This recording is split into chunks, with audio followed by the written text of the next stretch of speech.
ସକାଳୁ ଉଠିଲା ବେଳକୁ ବହୁତ ଜୋରେ ବର୍ଷା ହେଉଥିଲା। ଟିକେ ବର୍ଷା କମିଲା ବେଳକୁ ବାପା ଯାଇକି 3-4 ପ୍ରକାରର ମାଛ ନେଇକି ପଳେଇ ଆସିଲେ। ମାମା ଏ ଚୁନା ମାଛକୁ ଦେଖିକି ରାଗିକି ପୁରା ପଞ୍ଚମ ହେଇଗଲା, ଏଗୁଡ଼ାକୁ କିଏ ଏତେ ସମୟ ବାଛିବ। ତାପରେ ବାଧ୍ୟ ହୋଇକି ମାମା ଆଉ ସାନ ମାମା ବାଛିଲେ ଚୁନା ମାଛକୁ। ଆଉ ଏପଟେ ବାପା ଏ ମାଛ ବି ଆଣିଥିଲେ।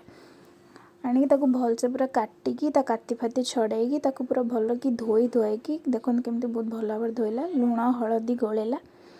ଗୋଳେଇ ସାରିଲା ପରେ ଚୁନା ମାଛରେ ବି ଲୁଣ ହଳଦୀ ଗୋଳେଇଲା। ଗୋଳେଇ ସାରିଲା ପରେ ତାକୁ ସୋରିଷ ତେଲରେ ପୁରା ଭଲ ଭାବରେ ଭାଜିଲା। ପୁରା ସୋରିଷ ତେଲ ଗରମ କରିକି ପୁରା ମାଛ ଗୁଡ଼ାକୁ ପୁରା ବଢ଼ିଆ କଡ଼ା କରିକି ସାନ ମାମା ଭାଜିଦେଲା। ଦେଖନ୍ତୁ କେଡ଼େ ସୁନ୍ଦର ବଢ଼ିଆ କଲର୍ ଆସିଛି, ବାସ୍ନା ବି ବହୁତ ଭଲ ଆସୁଥିଲା। ଏଠି ଚୁନା ମାଛକୁ ତାପରେ ଭାଜିଲା, ପୁରା ଭଲ ଭାବରେ ତାକୁ କଡ଼ା କରିକି ଭାଜିବେ, ନହେଲେ ତା ପିତା ଲାଗିବ। ତାପରେ ଏଠି ମାମା ଆଉ ଲୋଭ ସମ୍ଭାଳି ପାରିନଥିଲା, ପଖାଳକୁ ଚୁନା ମାଛ କଞ୍ଚା ଲଙ୍କା ଦଳିକି ଖାଇ ଦେଇଥିଲା।